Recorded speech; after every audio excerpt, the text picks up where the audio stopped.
Hello everyone, and thanks for joining me here today on my channel. I have a new tutorial for you and I hope you will enjoy creating this box that I have on my table. For creating it, I've used a paper collection by G45 and the collection is called Sun-Kissed. I've already created one project with this collection before and I just couldn't get enough of it. You will understand what I mean once you get those papers and start to work with them. So anyway, I've used both the Patterns and Solids 12 by 12 paper pad as well as the 8 by 8 paper pad right here. You don't need a lot of sheets for completing the project, and you will also need the medium weight chipboard for building up the base of the box. You will need actually 3 pieces of medium weight chipboard, 12 by 12 inches, and some other embellishments of your choice, and I talk about it in the tutorial itself. So let's have a look at the finished product. This is a 6 by 6, well, yeah, about 6 by 6 inches, 6.5 actually, by 6.5 inch box. And it's about 4 inches in height. This is how it looks from the side. All of the sides are identical, and on the lid, as you can see here, there is a shaker, a really deep and nice shaker which holds all those tiny shells and some decorative stones and some sequins and glass beads and seed beads, and I really like how it looks like and the sound that it makes. As you can see, here is some acetate plastic sheet. This is how looks the back side of the lid, okay, with all the sides embellished with the same paper from the Sun-Kissed paper line. And then the rest of the box is completely simple with a card that I glued down here to the bottom. And this is the outside.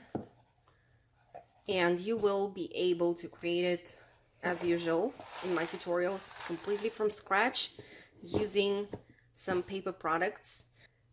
I hope you will learn some new techniques and will enjoy the process of making the box together with me. So if you'd want to give it a try, please continue watching this video. Let's get started. We will create the base for our box first, and for that purpose we will need several pieces of medium weight chipboard. The largest one will measure 6 by 6 inches. Then we will need 2 pieces which will serve as the sides for our box, and they will measure 6 1/8 of an inch by 3 inches. 2 identical pieces and 2 additional ones which are 6 by 3 inches. To connect all of these pieces together, we will of course need some paper hinges.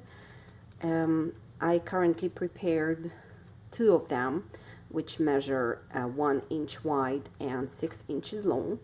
As you can see, they're scored in the middle, and I've already applied score tape, double-sided adhesive tape, to both halves of the paper hinge.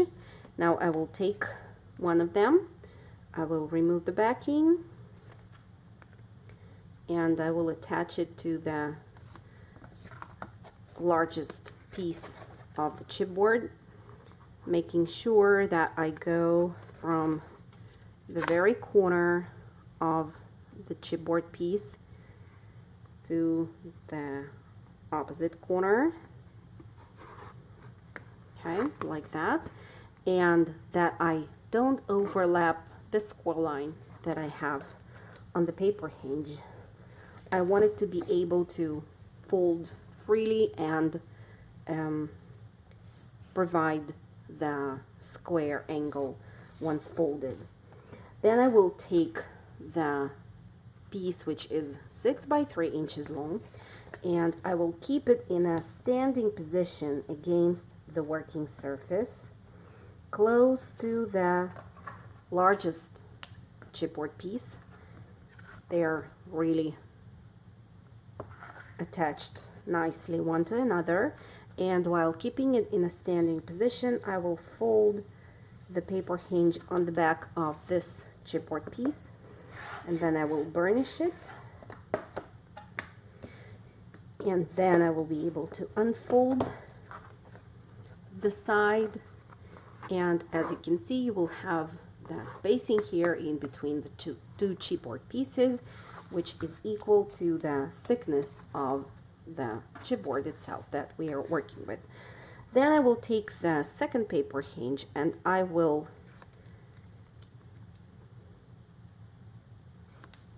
repeat the procedure in the very same way. This is the shape that we have right now. Now let's work on the sides. For an additional pair of the sides of our box, we will need 2 of those chipboard pieces, and as you can see, they are a little bit larger than the base of our future box, and that's because we need to attach them so that they kind of cover the panels that are already attached to the base. And for that reason, we will need 2 more paper hinges, which will be 6 1/8 of an inch long, and they will be like the previous hinges, 1 inch wide, scored in the middle along the long side. So I will take this paper hinge, which is 6 1/8 of an inch long, and I will attach it first to the side panel and not to the base panel that I have here. I will do the same with the second hinge. Now I can take this piece with the paper hinge and I will keep this panel in a standing position, and I will attach the construction that I already have so far to that paper hinge, making sure that I'm aligning it. Let me do that and then I will explain what I mean. That I'm aligning the very edge of this corner of the chipboard piece with this corner of the side panel as well. I'm not aligning it with the corner on the base chipboard piece, but on the side piece. Okay? And that way, if you look at the whole construction once it is unfolded, this panel will be kind of the continuation of the bottom edge of this base piece. They will be at the same level. Okay? It will not be a continuation of the top of the base piece, but the continuation of the bottom of the side piece. Of course, if you look at it this way. Okay, now I will take the second panel and I will do the same. I will keep it in a standing position against the surface and I will attach the whole construction to the side panel, making sure that this side panel kind of covers the spacings that I have on both sides, here and here. Okay, and we still have that perfect spacing on 2 of these sides as well as we had over here. Okay, so now we of course need to keep our box closed, assembled, and for doing that we will need some more paper hinges. Those will need to be a little bit longer than 3 inches because we have that layer as our layer here, our base middle chipboard piece. So the hinge will have to be 3 1/16 of an inch. Okay, and here I have one prepared. So I will remove the backing from it, and like that. Now I will start from one corner. I will kind of cover this side panel, which is 6 by 3 inches long, by the one which is 6 1/8 by 3, and I will keep both of them together like so, and I will attach the paper hinge. Okay, maybe it's not the better way, not the best way of doing that. Okay, so let me take another hinge and show you how to do it. Okay, I'm removing the paper backing from the score tape, and I will take this paper hinge and I will attach it to the piece which is 6 1/8 of an inch by 3.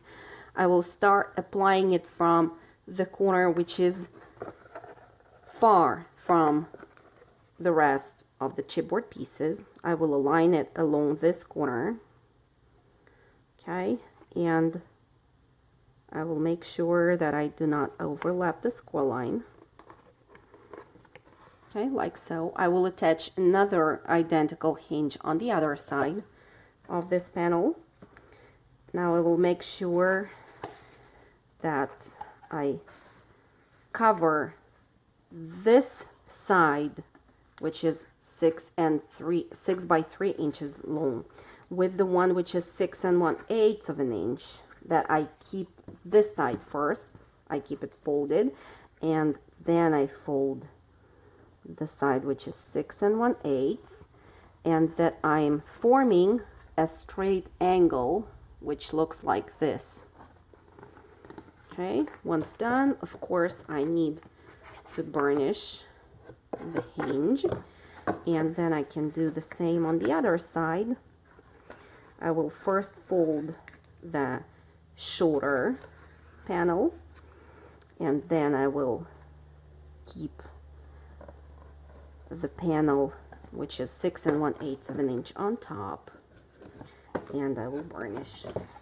And now you need to do the same on the other side. You will need 2 more hinges which are 3 1/16 of an inch long, 1 inch wide. So you will just repeat the steps that you did before. And here is the base of my box. Easy as that. Now we need to reinforce the inside of our box, so we will just need additional paper hinges for that, and I think you will be able to figure out the size of these. 4 of them will need to measure 6 inches, 6 inches long by 1 inch wide, and 4 more will be 3, well, slightly less than 3 inches long by 1 inch wide, and you will attach them here in the corners, and the 4 long hinges will go right here in these edges, in these places. So let me do that and I will get back to you. And here it's done. All the inside edges are reinforced with additional hinges. Now we will just need to cover the raw edges of the chipboard with the cardstock, and for that we will once again need 4 paper hinges which are 1 inch wide and 6 1/8 inch long. I've already applied score tape, as you can see, so I will take off the backing from the score tape, and I will cover the top edges of the box with these hinges.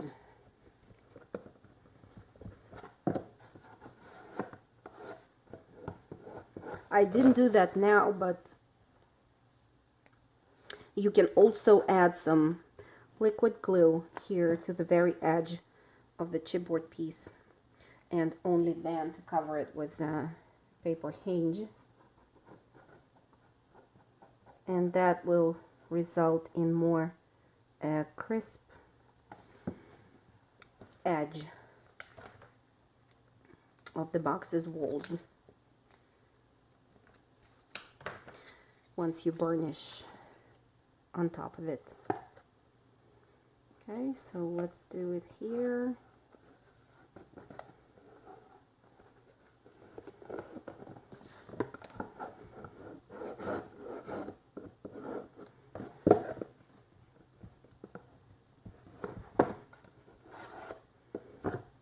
Okay, so you do that with the remaining two sides.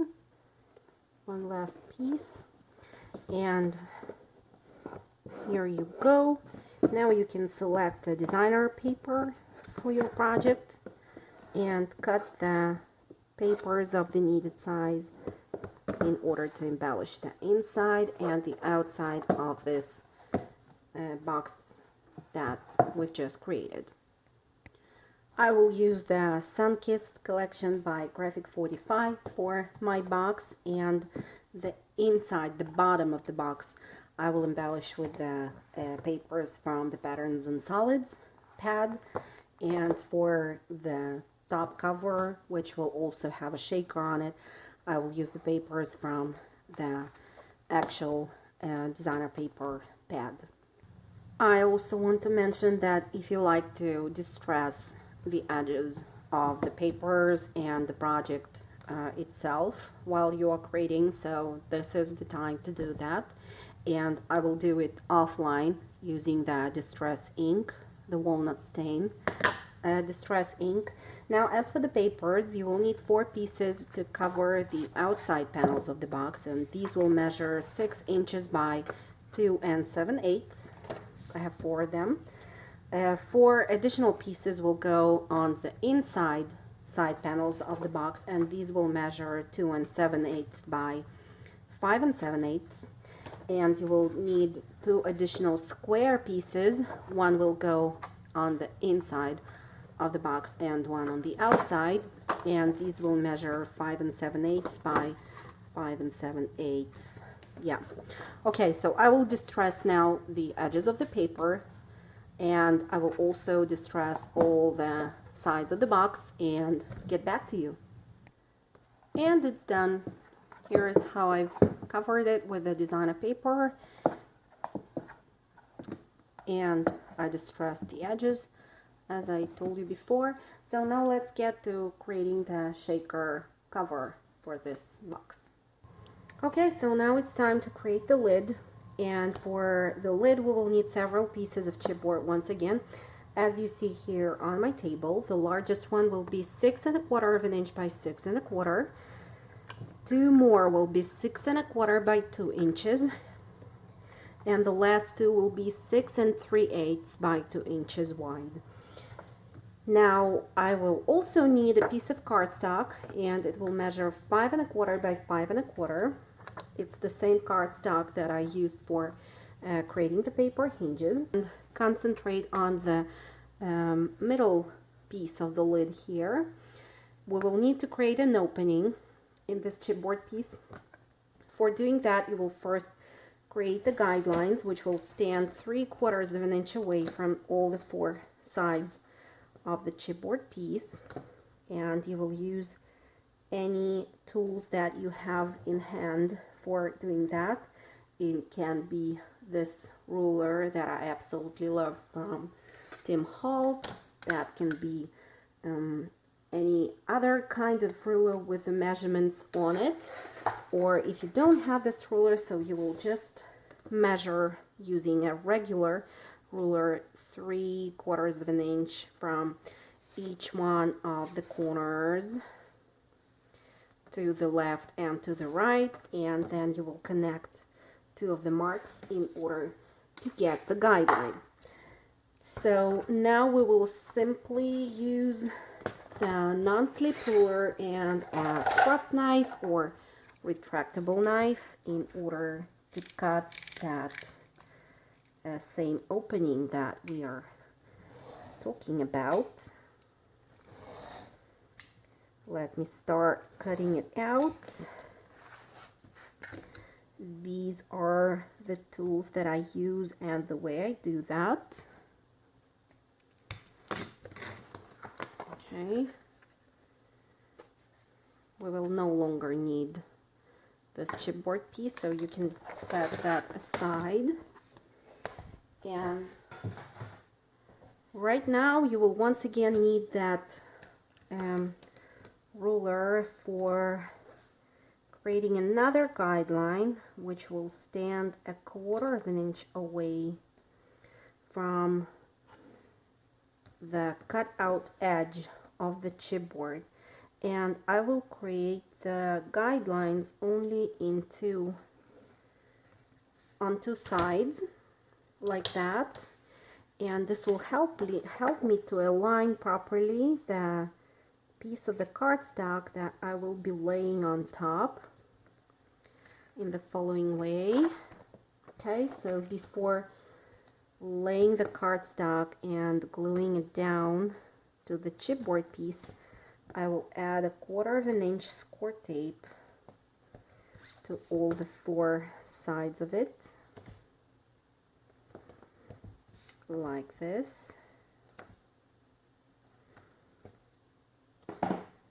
And of course I need to burnish. Okay, now I will take off the backing.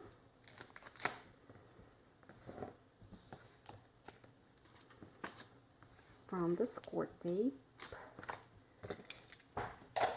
and I will use those guidelines in order to lay the cardstock piece right above the opening that I have in the chipboard, and burnish. Okay. Now we need to cut one more opening in the cardstock, and it will stand 1/2 inch away from the edge, the inside edge of the chipboard on all the 4 sides. And once again, I'm using my ruler for easily doing that. We're easily making all the measurements. Okay, like that. Now the last one. Okay, this piece we no longer need. Okay, so the last cuts that we will need to create will go in a diagonal line from the corner of the chipboard, the inner corner of the chipboard, to the corner of the opening in the cardstock, just like that. Now you will take once again your score tape and you will apply it along the inside border, along the cut out edge, I'm sorry, of the chipboard, close to the opening. Burnish. Now before wrapping and gluing it down, train the paper to fold the way you need it to fold, like so. And now let's start to assemble. So I remove the backing first from the score tape and add just a little amount of wet glue to the very edge of the chipboard.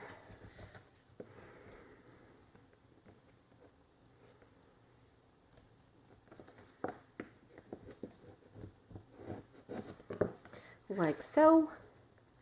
I do it exactly the same way on all the 4 sides.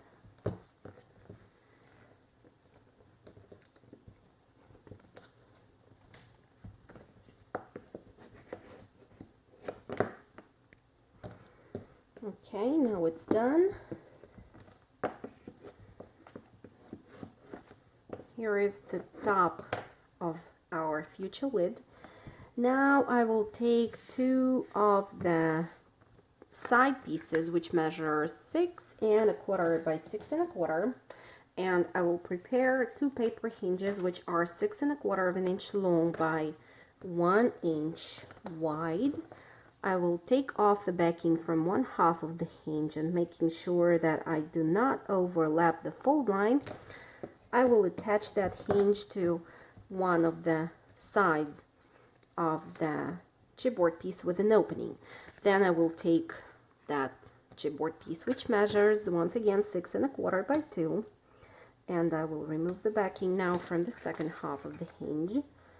I will keep this chipboard piece straight against the surface and flush with the edge of this chipboard piece with the opening, and I will lift the second half of the hinge, making sure that I glue everything down.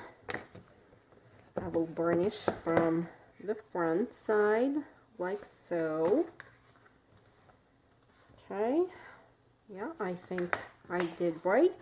Now I will take the second hinge, which is also 6 1/4 inch long, and I will repeat the same procedure on this side of the chipboard piece.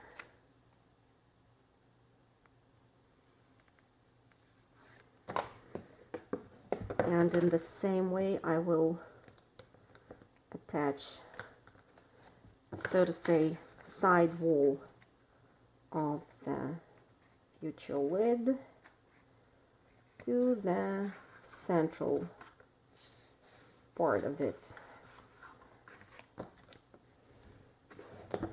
Okay, like this. Alright, now that we have that done, we will need 2 more paper hinges, which will be 6 3/8 inch long by 1 inch wide, and they also have score tape on the back of them. So I will attach them first to the chipboard pieces, which are 6 3/8 inch long by 2 inches wide, without overlapping the score line. I think here I did overlap the score line just a little bit. I hope it will not mess the whole project, but okay. I will do the same with the second hinge, like that. Now I will remove the backing from the remaining part of the hinge, and keeping this piece straight against the surface, I will attach the rest of the construction to it in the very same way like we did with the box's base, making sure that if you position the whole piece like that, that the top edge of this chipboard piece is the continuation of the line which goes along the bottom edge of this chipboard piece. Okay, now let's do the same on the other side.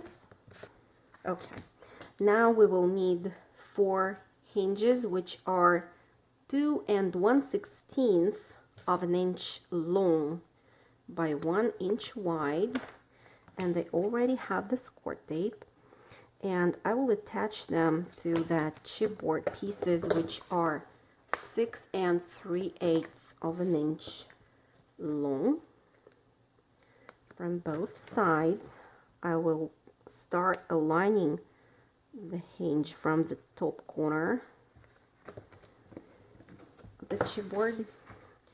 I will rotate the whole piece, and I will attach another pair of paper hinges to the side which is opposite to the previous one that we've worked upon.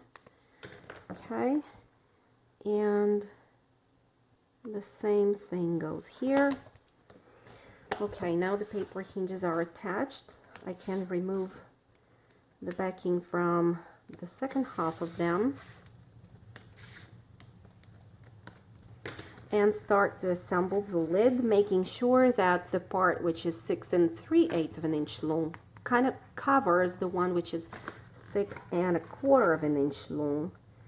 forming a straight angle here in the corner. And of course, burnishing to keep it all together. Okay, the same thing here. This side should cover the panel here, and it will be the same for all the 4 corners of the lid that we are creating right now. Okay, and burnish, and the last one is here.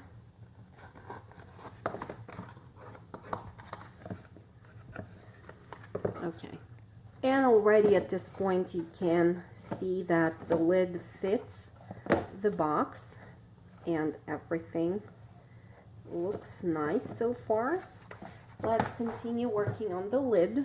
You will, of course, once again, like previously, need to reinforce the seams, the inside seams. So for doing that, let's start with the short paper hinges.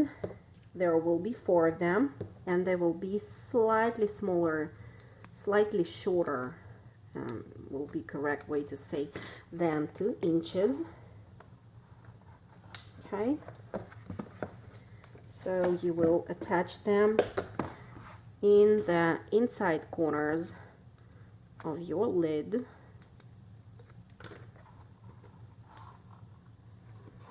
Like so. Always burnishing. Here you go. Now for next hinges, we'll measure 6 1/4 of an inch long, and they will still be 1 inch wide. So you will have to attach them right in the seams on the inside of the lid. Okay, like so. And of course, you do not forget to burnish once you attach the hinge to the lid. Now, like this, I'm attaching the next hinge on the opposite side from the one that I attached before that. And now 2 of the remaining paper hinges. Just might be that I will need to trim a tiny little bit so that they fit in between the 2 paper hinges that are already attached to our lid. So I will trim them just a hair, something like that, because if I don't, the paper will slightly wrinkle once you attach it to the chipboard. Okay, so like that. Burnish, and let's take the last one. I will also trim it down just a bit.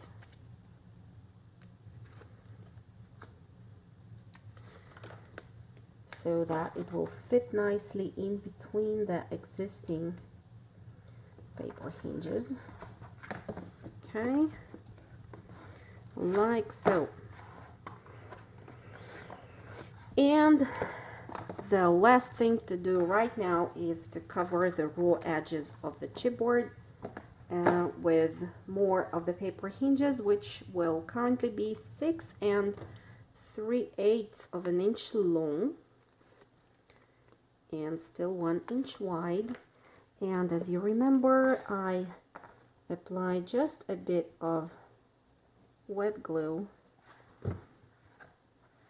to the edges of the lid prior to covering them with the paper hinge. Okay, like that. this is what we have so far. Now to create the shaker, which will hold not only really flat sequins, but also, as I've mentioned before, some more dimensional stuff, we will need to create the depth for our shaker. You will need to prepare 4 strips of chipboard, which measure 6 1/8 of an inch by 3/8 of an inch.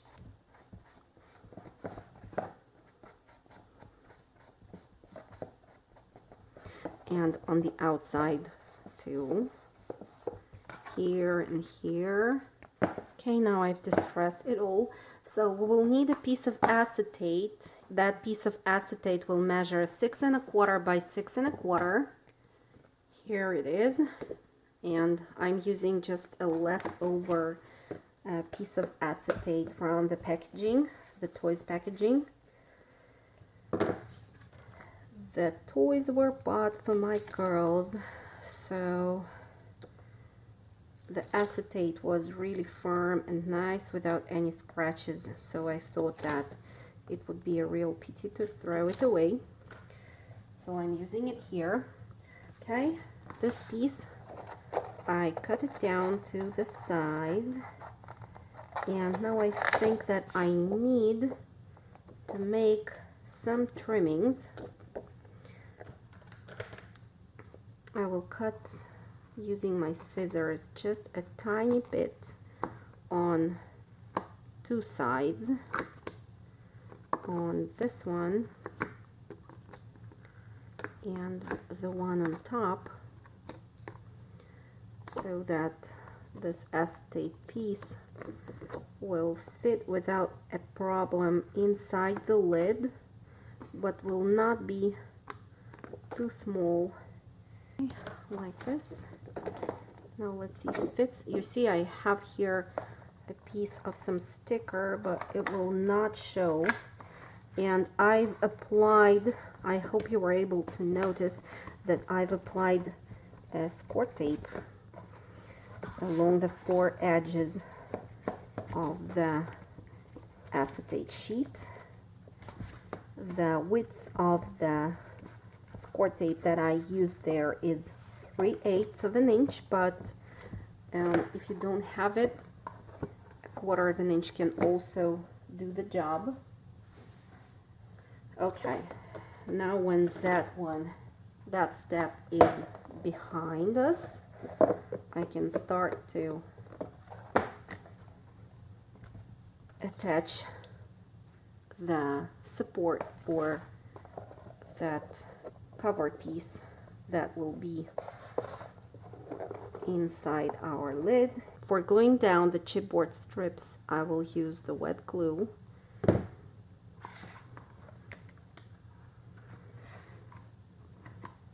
And when you will be gluing down these pieces, make sure that they go all the way to the bottom of the lid. Okay, like this. Before gluing the next piece, make sure that it fits in between 2 of the previous ones. If not, trim it to the needed size.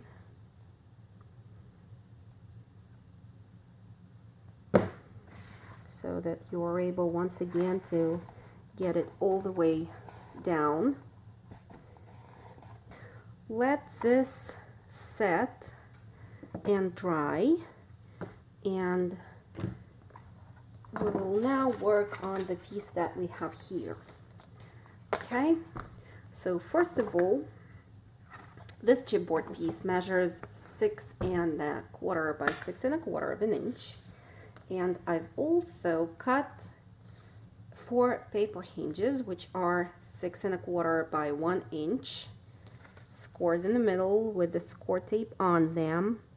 And I will attach these hinges from all 4 sides of the chipboard piece while they will be flush with the edge of the chipboard, like that.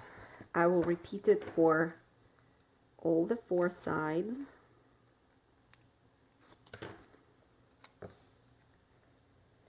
From one corner to another corner, and burnish.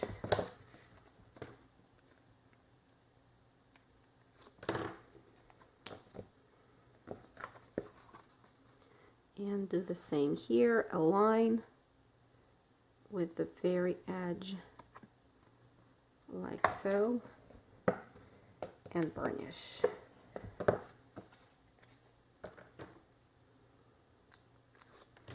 And the 4th one, from one corner to another corner, flush with the edge, and burnish. Okay, now you will flip it to this side like so, and you will cut a piece of the designer paper to be glued down here in the center. Let me do it now. Okay, so here I have a piece of the paper which is 6 1/8 by 6 1/8, and I'm gluing it down with a slight border all the way around. I want to add some kind of support to the inside of the shaker, and for doing that I connected 6 pieces of chipboard from which I constructed the whole box, in order to get the thickness of 3/8 of an inch, which is actually the width of the support that we have added inside the lid as well, to hold this inside section that will prevent all the elements of the shaker from falling out of the lid. So here is the piece that I want to use as that support, and this doesn't have to be the same size. You can use just 6 1 by 1 inch squares. In my case, the squares are about 1 3/4, 1 7/8 of an inch. So I will now use the guides on my cutting mat in order to find the center, and I will attach this whole stack of chipboard pieces to the acetate from the inside. Oh, I need to clean the acetate here. Okay, I'll do that later. Okay, let's see now how we continue. I've filled my shaker with lots of yummy stuff. I hope it will look interesting on the box once everything is ready. Now, before covering this with the panel that I have right here, I need to apply glue to the edge of those support strips. Okay.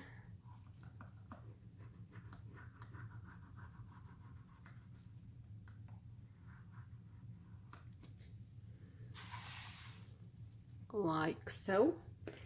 Okay, here on this piece I've applied score tape too, and before sliding inside the whole panel and attaching it to the shaker, please remove the backing from that central piece. Okay, now let's once again repeat what we have been doing before. Slowly and carefully, making sure that we've reached all the way down to the support strips of chipboard that we had right there. Okay, and once you are sure that you've reached them, please press in the center in order to glue this whole piece down, giving a bit of support from the outside of the box too. Okay, now let's fold the hinges and remove the backing and the score tape, and burnish them for now to the sides of the lid with our fingers only, without rotating the whole piece too much.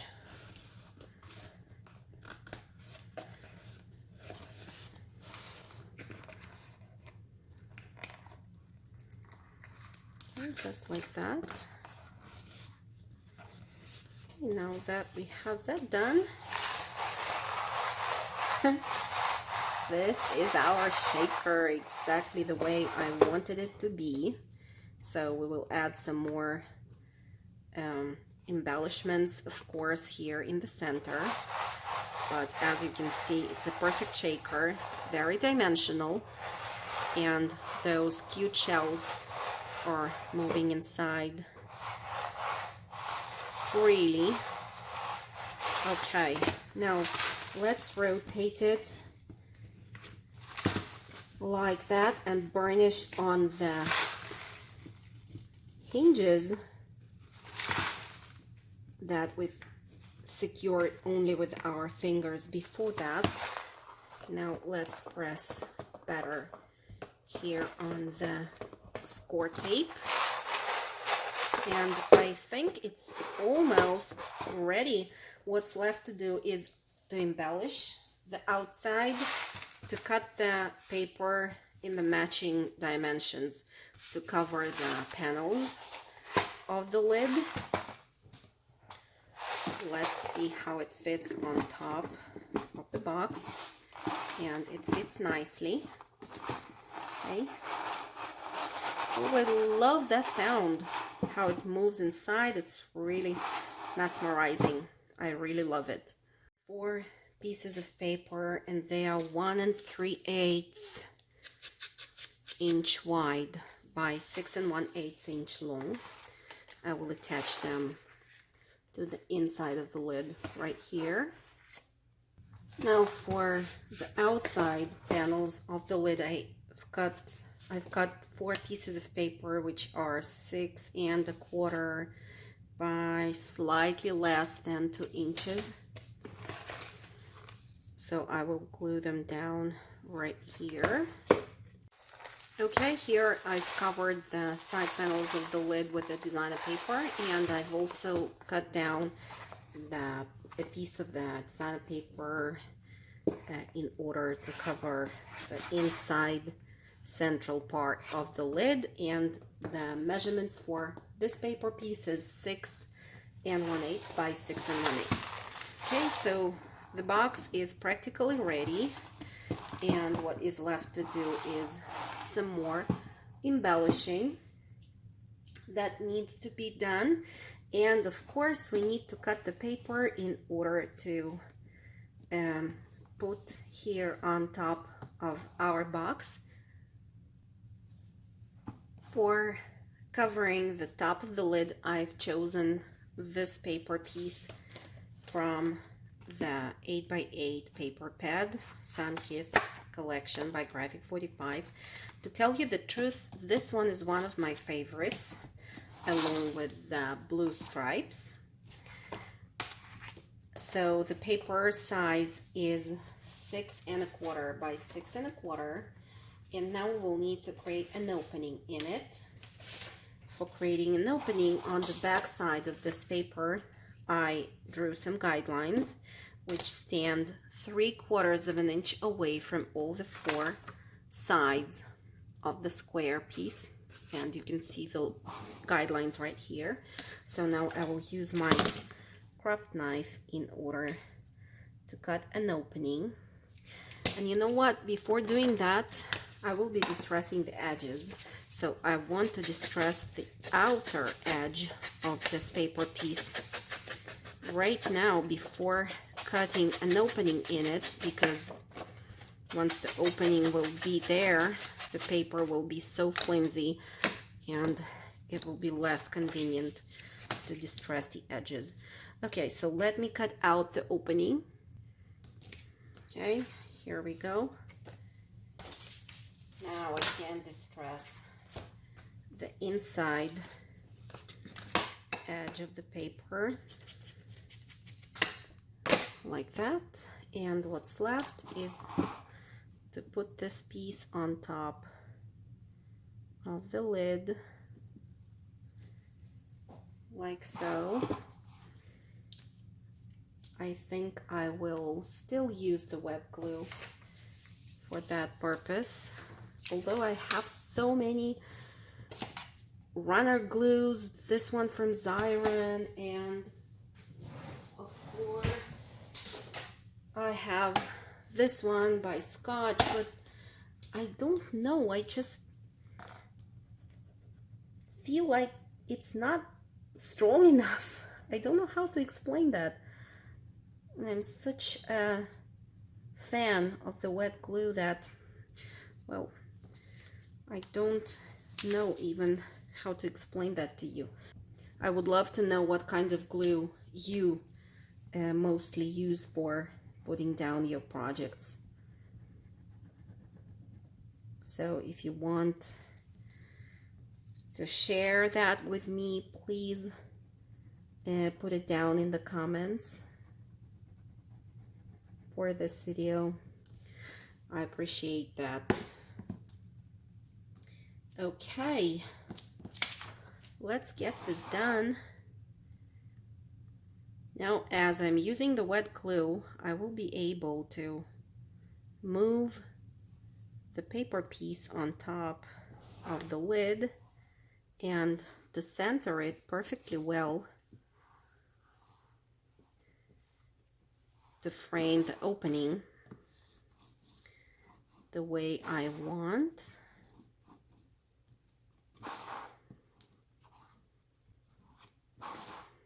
Now I can burnish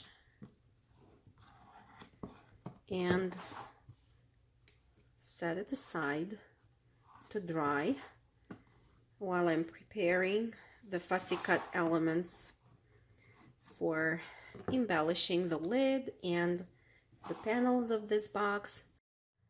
I want to embellish the corners of the box with the self-made corner covers that will look like so once assembled, and they will be right here in the corners of the box's lid. So for creating them, I punched out 4 circles using the 1.5 inch circle punch. Then I took each one of the circles and scored it at 3/4 of an inch. Then I rotated it like so, so that the scored line will be horizontal, and scored again across at 3/4 of an inch once again.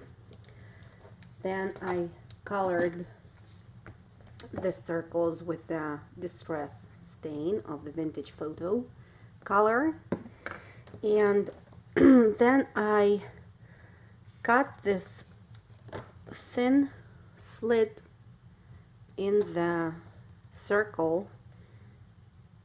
I chose a score line, and then I cut to the left of it and to the right of it, and then here in the center of the circle.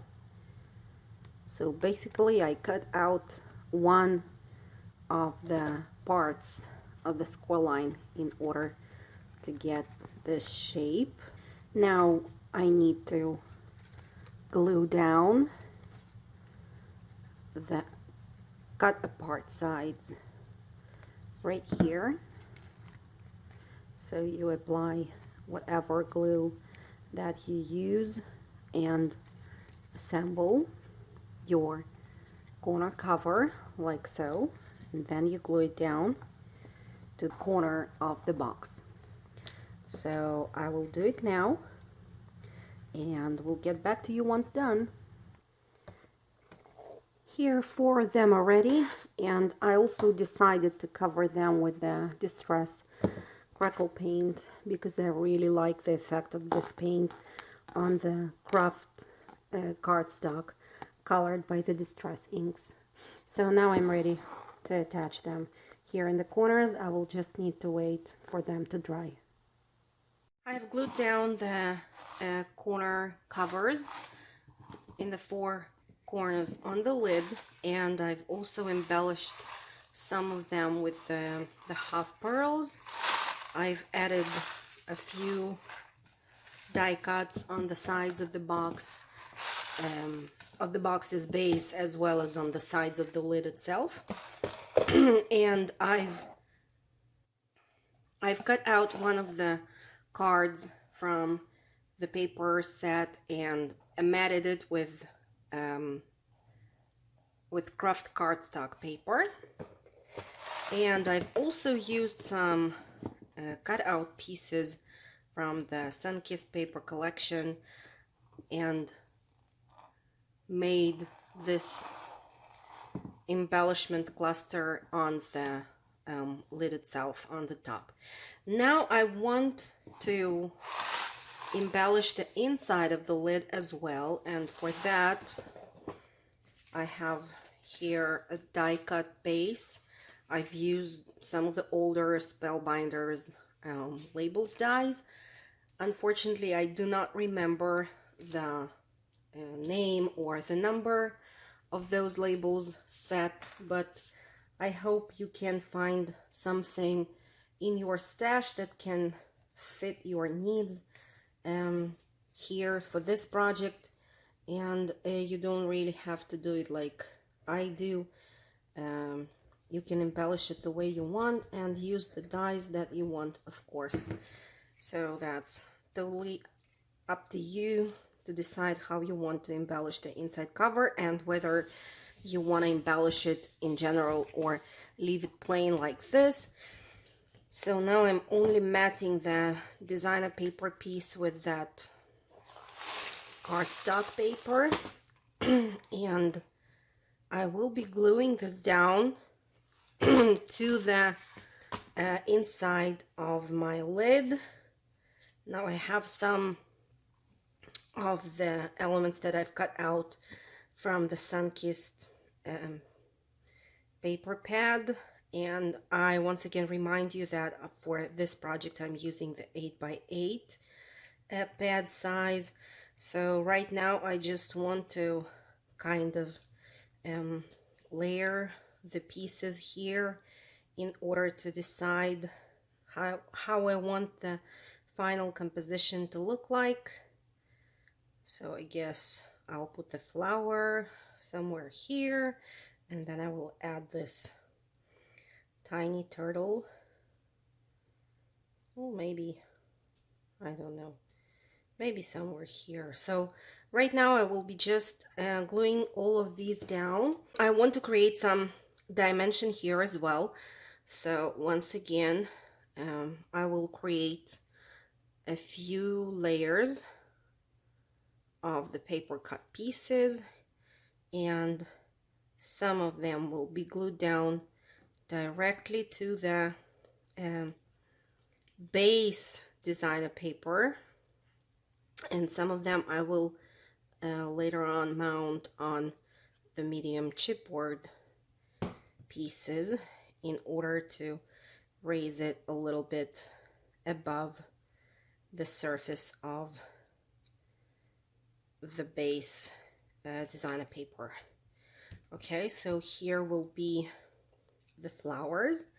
Then I want to kind of connect the girl and the turtle together. So I will first see where exactly I want them to be, that nothing looks okay, something like that. Now I will first connect them together. And once I have that done, I will flip it to the back side and we'll use some strips of chipboard to cut to the needed size, and I will glue these pieces down to the back side of the girl and the turtle cutouts. Once again, as I've explained before, in order to create dimension and to raise them above the flat surface of the designer paper. And once everything is ready, you apply glue to the chipboard strips and glue the whole cluster down to the designer paper that you've prepared before. Okay, something like that. And I have another tiny turtle right here. I think I will glue down 2 layers of chipboard here because I want it to be above all the rest of the elements on the lid. And that way, even despite the fact that the turtle is the same size as the turtle underneath, and it's the same color as the turtle underneath, and also it quite blends with the background paper, being above the rest of the images helps it to stand out and be noticeable and not to blend with the rest of the blue images which are on this paper. Okay, so this I think will be enough, and now I will just glue everything down to the lid. I will not mount it anymore on the chipboard pieces. I will leave it like that, and I think that will be all. Here is the whole box. That's it for today. This was that tutorial. I hope you enjoyed it. If you created a box for yourself, please find a way to share it with me through Facebook, through Instagram. Just tag me, Clayguana, and I would love to see what you came up with. Thank you so much, guys, for watching. If you have any questions, please leave them in the comments below. I will try to get back to each and every one of you. Thank you and have a great day.